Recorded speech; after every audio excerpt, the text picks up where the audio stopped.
اچھا، تو آج ہمارے سامنے کچھ دلچسپ مواد ہے، کچھ تو تکنیکی ہدایاتیں، لیکن اصل میں ایک تحریر ہے جس پر ہم بات کریں گے۔ جی۔ یہ صحت اور بیماری کے بارے میں اسلامی نقطۂ نظر پر ہے۔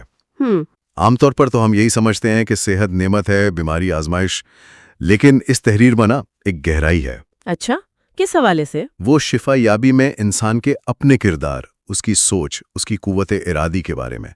تو آئیے دیکھتے ہیں یہ کیا کہتی ہے۔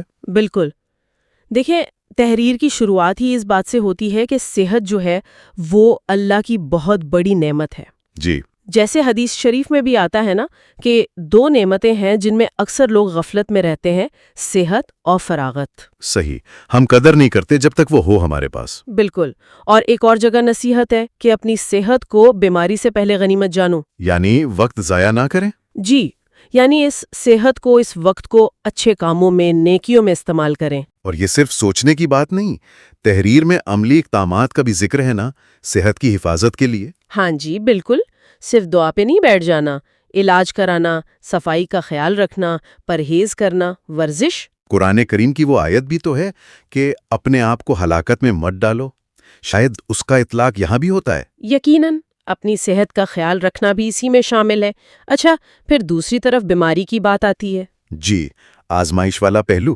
ہاں، قرآن میں واضح طور پر ہے کہ اور ہم تمہیں ضرور آزمائیں گے، خوف سے، بھوک سے، مال و جان اور پھلوں کے نقصان سے۔ بیماری بھی اسی میں آ جاتی ہے۔ لیکن ایک مومن کے لیے تحریر کے مطابق یہ صرف تکلیف نہیں ہے۔ اچھا، یہ گناہوں کا کفارہ بھی بن سکتی ہے، مطلب گناہوں کی معافی کا ذریعہ۔ اور درجات کی بلندی کا بھی۔ جی بالکل، حدیث کا مفہوم ہے کہ مومن کو کوئی بھی تکلیف پہنچے، یہاں تک کہ کانٹا بھی چبھے، تو اللہ اس کے بدلے اس کے گناہ معاف کرتا ہے۔ لیکن یہ کہنا آسان ہے، جب کوئی شدید تکلیف میں ہو تو صبر کرنا، اسے کفارہ سمجھنا، یہ عملی طور پہ تو بہت مشکل ہوتا ہوگا۔ تحریر اس نفسیاتی پہلو پر کچھ کہتی ہے؟ آپ نے بہت اہم نقطہ اٹھایا۔ تحریر اس پر زور دیتی ہے کہ رویہ، ایٹیٹیوڈ، وہ کلیدی ہے۔ کیسا رویہ؟ ایک تو صبر، یعنی شکوہ شکایت سے گریز کرنا۔ دوسرا، اللہ کی رحمت سے مایوس نہیں ہونا۔ قرآن کہتا ہے نا، اللہ کی رحمت سے نا امید نہ ہو۔ صحیح۔ پھر علاج کروانا، یہ سنت ہے، پیغمبروں نے بھی علاج کیا اور کروایا۔ لیکن شفا اللہ کے ہاتھ میں ہے۔ بالکل، شفا اللہ کے حکم سے ہی ملتی ہے، اور اس کے ساتھ ساتھ دعا، ذکر، اللہ سے اچھا گمان رکھنا اور ہمت کے مطابق نیکیاں جاری رکھنے کی کوشش کرنا، یہ چیزیں سہارا بنتی ہیں۔ اور یہیں پر وہ نقطہ آتا ہے جو مجھے واقعی بڑا دلچسپ لگا اس تحریر میں۔ کون سا؟ کہ بیماری صرف جسمانی نہیں ہوتی، اور شفا میں انسان کی اپنی قوت ارادی کا، اس کے فیصلے کا بہت بڑا کردار ہے۔ وہ انسان اپنا طبیب خود ہے والی بات، یہ کیا ہے اصل میں؟ ہاں، یہ بہت گہری بات ہے۔ تحریر یہ کہتی ہے کہ جب تک مریض خود اندر سے ٹھیک ہونے کا پکا ارادہ نہ کر لینا تو دوا بھی شاید اتنا اثر نہیں کرتی۔ مثبت سوچ، امید، حوصلہ، یہ بیماری سے لڑنے میں ایک طرح سے ہتھیار ہیں۔ اور منفی سوچ؟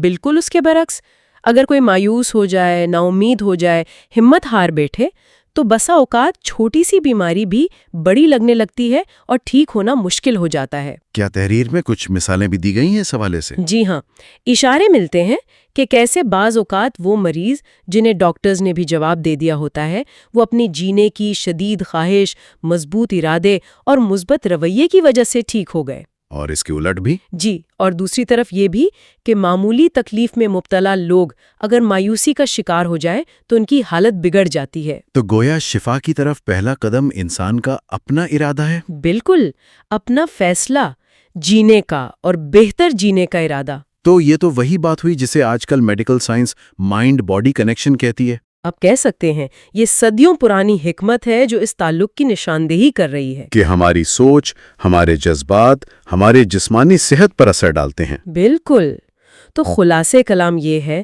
کہ اسلام صحت میں شکر اور نیکی کی طرف راغب کرتا ہے، اور بیماری میں صبر، علاج اور اللہ پر توکل کا درس دیتا ہے۔